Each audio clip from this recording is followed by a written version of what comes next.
Alright,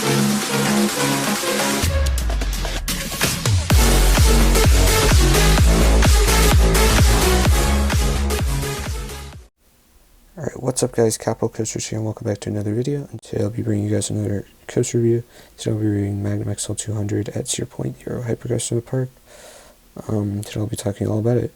So, going through the layout, I'm going to go up the lift hill, which is 200 feet, it's 205 feet. It's a pretty slow lift hill, very loud, but you do get a nice view. To your left and right, you can see Soak City, you can see Dragster, Gemini. So at least you get a nice view going up the lift hill, which does take a while. It takes about a minute, if not more, to get to the top of the lift. But at least you get a nice view going up while you're going up, because it does take a while. It's very loud.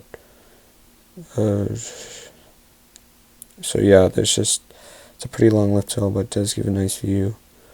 Then you will crest over the top, get a great view of Soak City and Lake Erie. Then you go into your first 200-foot drop. It's about 65 degrees, really fun drop, get some great airtime. Then come up to your big first floater hill, nice sustain floater, and then bank left downwards into a tunnel. Then into a trimmed airtime hill, which does get some really nice ejector air, even though there's a trim, and then another trim here. See the big left-hand turnaround, which is a bit rough. It's probably the roughest part of the ride, but it's not that bad, and it is really intense. It is a pretty fun element. And you go into a couple bunny hills here, go through a tunnel, which give insane airtime. Do a bunny hill kind of banking to the right here. It just does give some nice laterals into your finale, which is a series of bunny hills, really strong airtime, crazy ejector, each one gets better and better. Going to the brake run, and the last few ones are in a tunnel, which is cool. And you will hit the brake run, so that's about it for the layout. Alright, so talking about what I like about this ride, it's just a really classic coaster. It was the first ever hypercoaster. Built back in 1989. So it's a really historical, influential, and important roller coaster. It was one of Cedar Point's, I guess, earlier record breakers, before like Millennium Force and Top Thrill Dragster, which broke the 300 and 400-foot barrier for full circuit coasters. So it's a really historical ride, and it's actually a really good coaster. It provides some really strong airtime. Definitely holds up for its age. It is a bit rough in moments, like kind of the bottom of the drop, going to the first airtime hill, the turnaround, and the drop off the big first airtime hill. You can get some roughness and jolting, I guess, to the side and just jolt forward, but it's honestly not that bad. This coaster is hand welded, so that is kind of expected. But I think that also adds to this ride being a lot more intense, because the hills in the second half are like very triangular shaped. The crests are a lot sharper, so you're getting stronger airtime than like a B&M Hyper or like an Intamin Hyper. That's why I think this ride's better than like any B&M Hyper, because the airtime's a lot stronger and the hills are more crazy because of the shaping. Like this is one of the few coasters where I legitimately feel like I'm gonna get thrown out of my seat. The airtime's so strong. It's just really aggressive. It can be a bit rough on some of those straight sections, like in the first half, like the first drop and the first airtime hill kind of jolt you a bit, because it's hand welded, but it's honestly not that bad.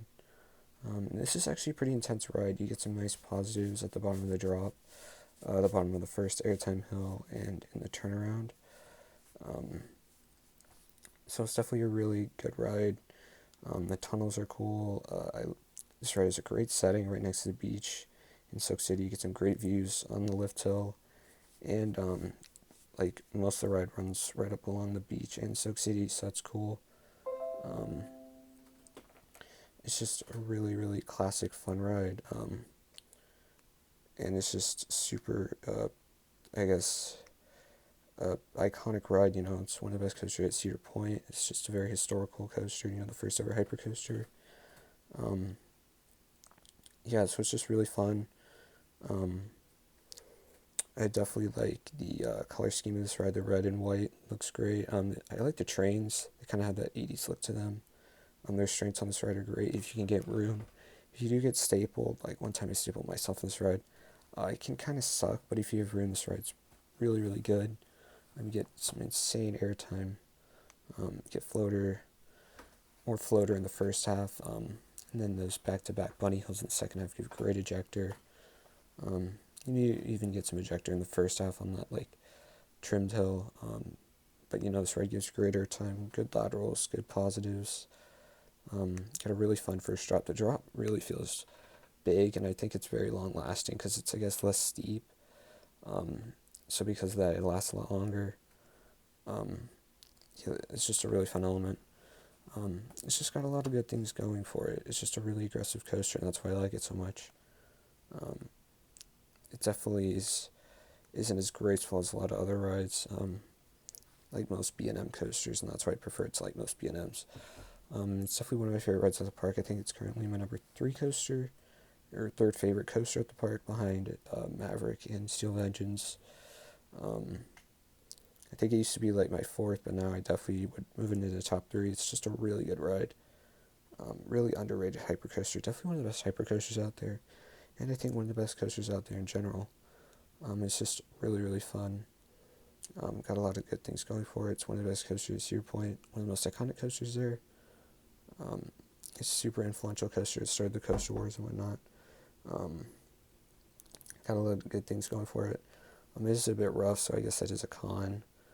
And the restraints can suck when you get stapled, but it's honestly not that bad.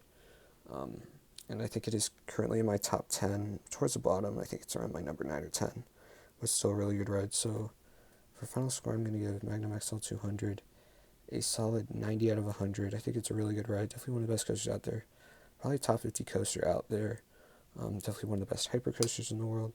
Just a really fun ride. So that'll be about it for my review of Magnum XL 200 at Cedar Point. Make sure to like, comment, subscribe, and I'll see you guys later. Bye.